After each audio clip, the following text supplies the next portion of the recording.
Bonjour et bienvenue à tous pour cette nouvelle affaire. Comme tous les soirs, Peggy fume une cigarette sur son banc attitré, dans le petit square à côté de chez elle. Cette parenthèse, c'est son moment à elle, sa pause sacrée après une journée bien remplie. L'occasion de retrouver ses copines aussi. Entre deux tafs, elle discute de tout et de rien. Mais si les sujets de conversation ne manquent pas, Peggy en revient toujours au même, ses enfants. Elle en a 7. Quand elle parle d'eux, son visage s'éclaire. Ses yeux pétillent derrière le verre de ses lunettes. Ses enfants sont toute sa vie.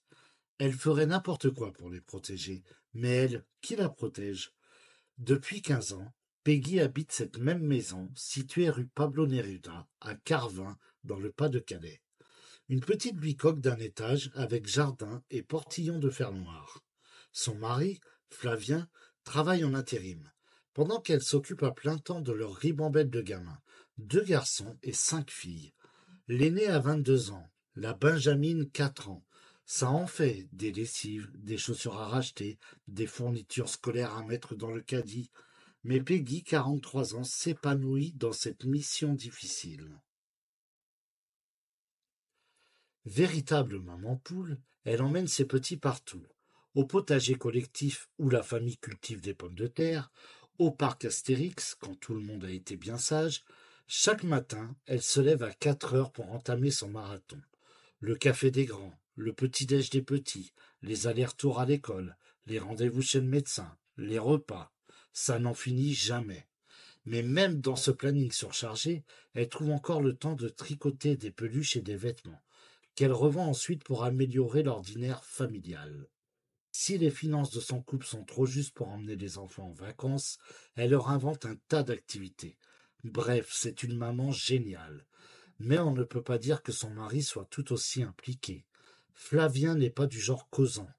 Ancien enfant obèse et complexé, l'homme a grandi en se construisant un personnage de dur. Ado, il traînait avec les skinheads du cru, entre biture à la bière et baston général.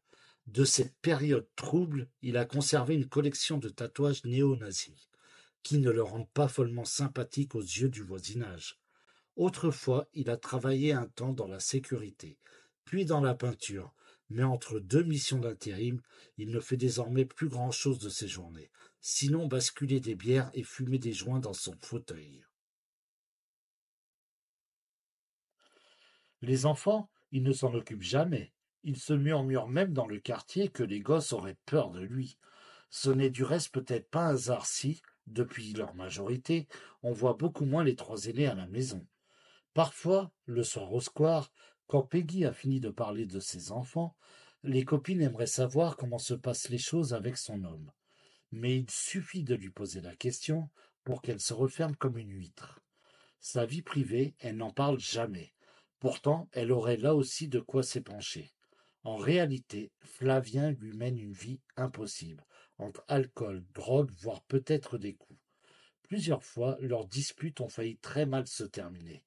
En août 2023, par exemple, après un accrochage particulièrement vif, Peggy claque la porte. Sidérée, les voisins la voient partir avec toutes ses valises. Mais 3 semaines plus tard, elle est de retour et Flavien sort les grands mots. Il ne boira plus, promis. Les mois suivants, il tient à peu près parole. On voit même le père de famille emmener ses enfants à l'école. Une première. On le voit également tenir la main de sa femme. Au début de l'été dernier, c'est à nouveau la sortie de route. Début août, Peggy porte plainte contre son homme pour menace de mort, avant de se rétracter. Flavien écope quand même d'un stage de sensibilisation aux violences faites aux femmes. Pourquoi reste-t-elle avec lui? Pourquoi ne suit-elle pas l'exemple d'une de ses grandes, qui vient de claquer la porte à l'âge de 19 ans? Probablement parce qu'elle n'a pas les ressources pour emmener ses autres bambins. Il est 7h45, le samedi 14 septembre dernier, quand des cris déchirants s'élèvent dans la rue Pablo Neruda. Passant une tête à sa fenêtre, une voisine découvre une fille du couple, 15 ans, en train de hurler dans le jardin. Maman est par terre. Au même moment, une des aînées se précipite et pénètre dans la maison où l'attend une vision d'horreur. Pour quelque raison obscure, Flavien s'est déchaîné sur sa femme. Il a saisi un couteau et l'aurait poursuivie dans toutes les pièces, avant de finalement la coincer. C'est là qu'ignorance et hurlements de terreur, il l'a poignardée à plusieurs reprises à la gorge et à l'abdomen. L'ado de 15 ans, alerté par le vacarme, a trouvé sa mère par terre dans une mare de sang.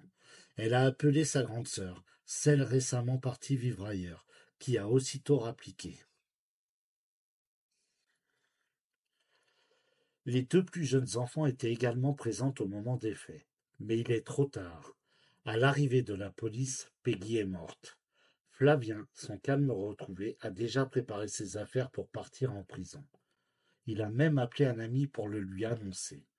J'ai fait une grosse bêtise. J'ai tué ma femme. Comme il est blessé à la jambe, les agents décident de le conduire d'abord à l'hôpital de Lens.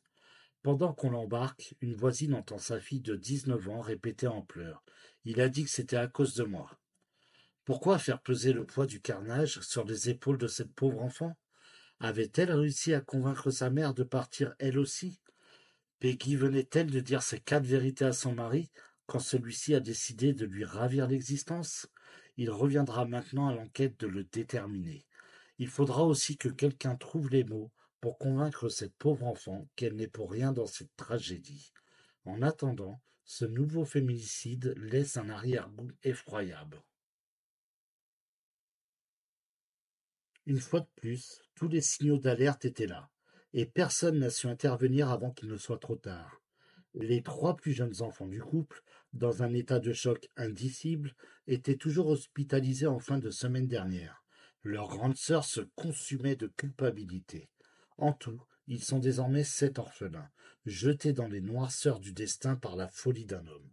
À la maison, il y avait un pilier, et ce n'était pas lui. En réalité, ce n'est pas une, mais 8 victimes que le tueur présumé laisse dans son dos. On appelle ça un familicide. Merci d'avoir suivi cette vidéo. Si cette histoire vous a touché, n'hésitez pas à vous abonner et à activer la cloche pour ne manquer aucune de mes prochaines vidéos. Prenez soin de vous et à très bientôt pour une nouvelle affaire.